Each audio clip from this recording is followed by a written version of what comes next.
여러분 반갑습니다. 어제는 우리가 부활절로 지켰죠. 은혜로운 시간 되셨나요? 오늘 하루 우리에게 새로운 인생과 영원한 삶을 주신 하나님께 감사하는 하루가 되었으면 좋겠습니다. 기도하겠습니다. 하나님, 우리에게 부활의 산 소망을 주셔서 감사합니다. 힘들고 어렵지만 부활하신 주님과 동행하면서 이 세상 승리하는 삶이 되도록 도와주옵소서. 예수님의 이름으로 기도드리옵나이다. 아멘. 오늘은 에스겔서 33장 1절에서 20절 말씀입니다. 여호와의 말씀이 내게 임하여 이르시되 인자야 너는 내 민족에게 말하여 이르라. 가령 내가 칼을 한 땅에 임하게 한다 하자. 그 땅 백성이 자기들 가운데의 하나를 택하여 파수꾼을 삼은 그 사람이 그 땅에 칼이 임함을 보고 나팔을 불어 백성에게 경고하되 그들이 나팔 소리를 듣고도 정신 차리지 아니하므로 그 임하는 칼에 제거함을 당하면 그 피가 자기의 머리로 돌아갈 것이라. 그가 경고를 받았던들 자기 생명을 보존하였을 것이나 나팔 소리를 듣고도 경고를 받지 아니하였으니 그 피가 자기에게로 돌아가리라. 그러나 칼이 임함을 파수꾼이 보고도 나팔을 불지 아니하여 백성에게 경고하지 아니하므로 그 중에 한 사람이 그 임하는 칼에 제거당하면 그는 자기 죄악으로 말미암아 제거되려니와 그 죄는 내가 파수꾼의 손에서 찾으리라. 인자야 내가 너를 이스라엘 족속의 파수꾼으로 삼음이 이와 같으니라. 그런즉 너는 내 입의 말을 듣고 나를 대신하여 그들에게 경고할지어다. 가령 내가 악인에게 이르기를 악인아 너는 반드시 죽으리라 하였다 하자. 내가 그 악인에게 말로 경고하여 그의 길에서 떠나게 하지 아니하면 그 악인은 자기 죄악으로 말미암아 죽으려니와 내가 그의 피를 내 손에서 찾으리라. 그러나 너는 악인에게 경고하여 돌이켜 그의 길에서 떠나라고 하되 그가 돌이켜 그의 길에서 떠나지 아니하면 그는 자기 죄악으로 말미암아 죽으려니와 너는 내 생명을 보존하리라. 그런즉 인자야 너는 이스라엘 족속에게 이르기를 너희가 말하여 이르되 우리의 허물과 죄가 이미 우리에게 있어 우리로 그 가운데에서 쇠퇴하게 하니 어찌 능히 살리요 하거니와 너는 그들에게 말하라. 주 여호와의 말씀이니라. 나의 삶을 두고 맹세하노니 나는 악인이 죽는 것을 기뻐하지 아니하고 악인이 그의 길에서 돌이켜 떠나 사는 것을 기뻐하노라. 이스라엘 족속아 돌이키고 돌이키라. 너희 악한 길에서 떠나라. 어찌 죽고자 하느냐 하셨다 하라. 인자야 너는 내 민족에게 이르기를 의인이 범죄하는 날에는 그 공의가 구원하지 못할 것이요 악인이 돌이켜 그 악에서 떠나는 날에는 그 악이 그를 엎드려뜨리지 못할 것인즉 의인이 범죄하는 날에는 그 의로 말미암아 살지 못하리라. 가령 내가 의인에게 말하기를 너는 살리라 하였다 하자. 그가 그 공의를 스스로 믿고 죄악을 행하면 그 모든 의로운 행위가 하나도 기억되지 아니하리니 그가 그 지은 죄악으로 말미암아 곧 그 안에서 죽으리라. 가령 내가 악인에게 말하기를 너는 죽으리라 하였다 하자. 그가 돌이켜 자기의 죄에서 떠나서 정의와 공의로 행하여 저당물을 도로 주며 강탈한 물건을 돌려보내고 생명의 율례를 지켜 행하여 죄악을 범하지 아니하면 그가 반드시 살고 죽지 아니하리라. 그가 본래 범한 모든 죄가 기억되지 아니하리니 그가 반드시 살리라. 이는 정의와 공의를 행하였음이라 하라. 그래도 내 민족은 말하기를 주의 길이 바르지 아니하다 하는도다. 그러나 실상은 그들의 길이 바르지 아니하니라. 만일 의인이 돌이켜 그 공의에서 떠나 죄악을 범하면 그가 그 가운데에서 죽을 것이고 만일 악인이 돌이켜 그 악에서 떠나 정의와 공의대로 행하면 그가 그로 말미암아 살리라. 그러나 너희가 이르기를 주의 길이 바르지 아니하다 하는도다. 이스라엘 족속아 나는 너희가 각기 행한 대로 심판하리라 하시니라. 아멘. 우리가 오늘부터 보게 될 이 에스겔서는 구약 성경 분류상 대선지서에 해당되는 책이죠. 에스겔은 무려 48장으로 구성된 굉장히 긴 책입니다.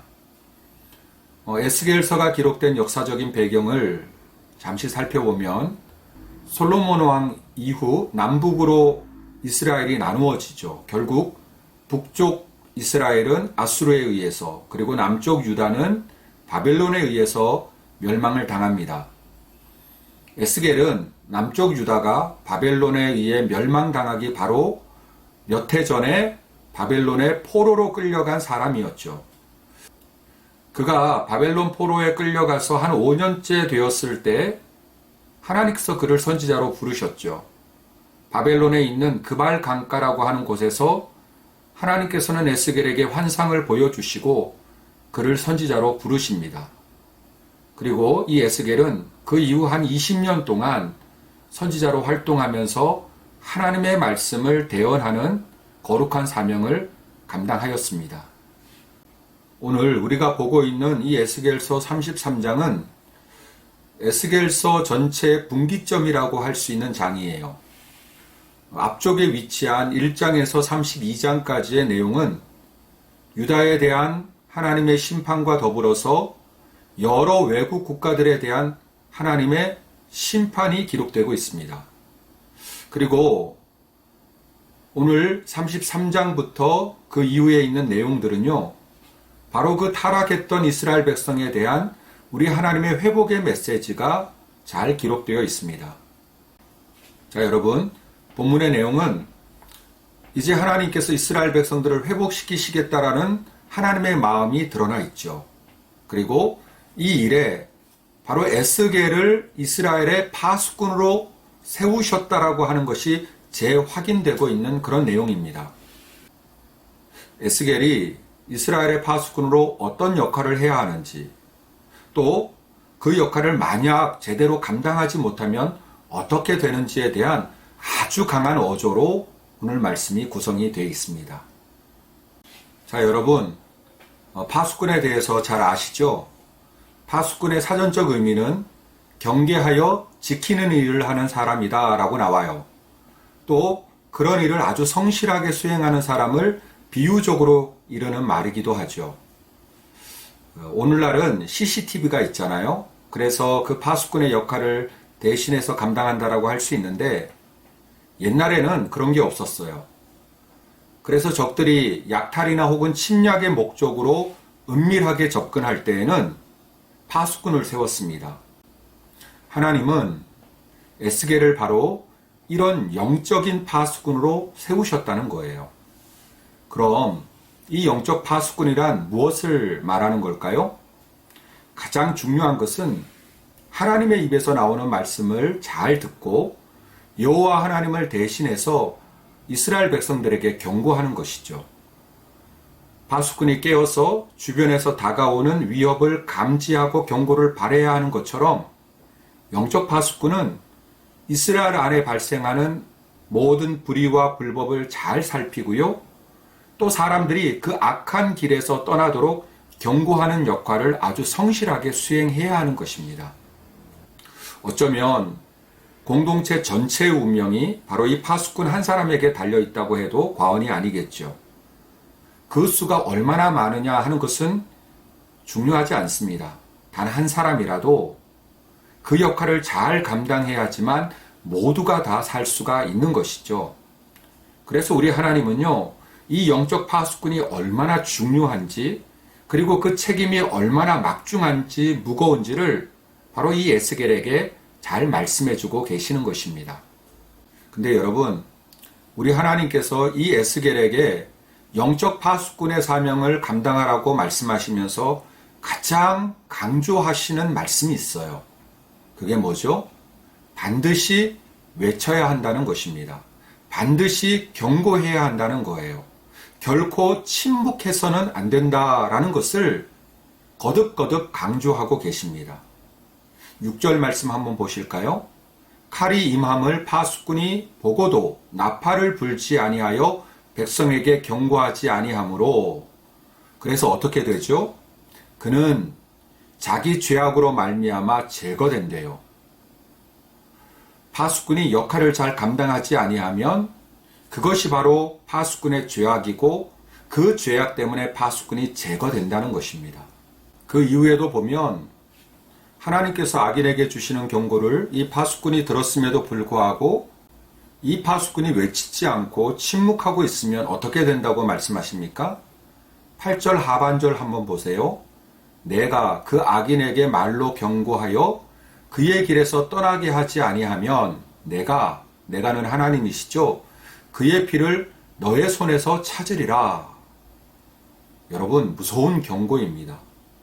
하나님의 경고가 분명히 있었는데도, 불의와 악행을 분명히 보았는데도 파수꾼이 그것을 외치지 않으면, 전하지 않으면 그것은 직무유기의 죄라는 것이죠. 그 죄는 하나님 앞에서 헤아릴 수 없을 만큼 크다는 말씀이에요. 여러분, 우리는 자라가면서 침묵을 무의식적으로 강요받으면서 살아왔는지도 몰라요. 불의가 분명히 있고 문제가 있고 분명히 내가 그것을 알고 있는데도 불구하고 모난 돌이 정 맞는다고 괜시리 나섰다가 불이익 당한다고 눈 감고 입 닫고 넘기는 분위기 속에서 살아온 시간들이 많았을 겁니다. 저는 그리스도인들에게는 세 가지 사명이 있다라고 배웠어요.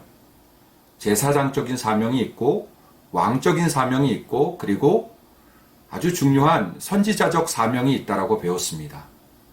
여러분, 선지자적 사명이 무엇일까요? 복음을 깨달은 자는 반드시 그 복음을 전해야 되는 것이고요.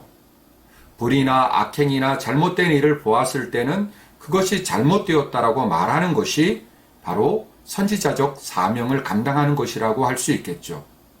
그저 나 자신만의 연약함을 내세운 채 하나님이 외치라고 하시는 것에 대해서 내가 침묵하고 있다면 그것은 선지자적 사명을 감당하지 못하는 직무유기의 죄일 수 있다는 거예요. 얼마 전에 카운트 컬처라고 하는 책을 제가 읽었습니다. 그 책을 읽으면서 참 많은 도전을 받았는데요. 그 책은 우리에게 잘 알려진 레디컬이라고 하는 책을 쓴 작가 데이비 플랫이 지은 책이에요. 이 책에 보면 참 이런 내용이 있습니다. 그러므로 복음을 품은 채 침묵하지 말라. 문화가 그리스도를 향한 믿음의 재갈을 물리는 사태를 막으라. 우유부단한 마음가짐이 삶을 지배하지 못하게 하라. 시대를 규정하는 일을 미루지 말라. 하나님의 뜻이 무엇인지 물을 필요가 없다. 그분은 이미 거룩한 뜻을 분명히 밝히셨다. 주님은 거룩한 백성들이 가난한 이들을 보살피고 태중의 아기를 소중히 여기며 고아와 과부를 돌보고 노예 상태로 사는 이들을 건져내며 결혼을 지키고 삶의 다양한 영역에서 벌어지는 온갖 형태의 성적인 부도덕과 맞서 싸우며 인종을 떠나 이웃을 제 몸같이 사랑하고 위험을 무릅쓰고 믿음을 행동으로 실천해 보이며 모든 민족에게 복음을 선포하길 원하신다. 한치의 어김도 없이 분명한 사실이다. 이런 내용이 담겨 있더라고요. 여러분, 오늘 본문을 통하여서 우리는 이 시대 교회가 그리고 이 시대의 우리 그리스도인들이 어떻게 살아가야 되며 어떤 사명을 감당해야 할 것인지 한번 깊이 있게 생각해 볼 수 있는 기회가 되었으면 좋겠어요. 데이비 플랫 목사님은 문제 앞에서 침묵하는 것을 죄라고 단언하셨어요. 하나님의 뜻이 분명한데도 불구하고 입 다물고 외면하는 것은 결국 세상의 조류에 동조하는 의사표시와 마찬가지라는 거죠. 본문에서 우리 하나님은 파수꾼이 목숨 걸고 외쳐야 될 분명한 이유를 이렇게 말씀하고 계십니다. 11절 말씀이죠. 너는 그들에게 말하라. 주 여호와의 말씀이니라. 나의 삶을 두고 맹세하노니 나는 악인이 죽는 것을 기뻐하지 아니하고 악인이 그의 길에서 돌이켜 떠나 사는 것을 기뻐하노라. 이스라엘 족속아 돌이키고 돌이키라. 너희 악한 길에서 떠나라. 어찌 죽고자 하느냐 하셨다 하라. 여러분, 하나님은 오늘도 악인이 죽는 것을 기뻐하지 아니하시고 그 길에서 돌이켜 떠나 사는 것을 기뻐하신다라고 하셨습니다. 그러하기에 우리의 사명이 큰 것이겠죠. 우리는 침묵하지 말고 외쳐야 될 이유가 바로 여기 있는 것입니다. 하나님은 우리의 외침을 사용하기를 원하신다는 거예요. 침묵하지 아니하고 외칠 때 악인이 그 소리를 듣고 돌이키게 될 것이고 그 가운데 하나님의 기뻐하시는 뜻이 이루어짐을 말씀하고 계세요. 여러분, 쉬운 길은 아닙니다. 하지만 힘들고 어렵다 할지라도 이 파수꾼의 사명, 이 길을 걷는 저와 여러분의 삶이 될 수 있기를 바랍니다. 기도하겠습니다. 하나님 감사합니다. 우리에게 귀하고 거룩한 사명을 맡겨주셨음을 말씀을 통하여서 깨닫습니다. 하나님께서 미워하시고 싫어하시는 것이라면 하나님의 뜻을 가지고 담대하게 외치는 삶을 살아가도록 도와주옵소서. 예수님의 이름으로 기도드리옵나이다. 아멘.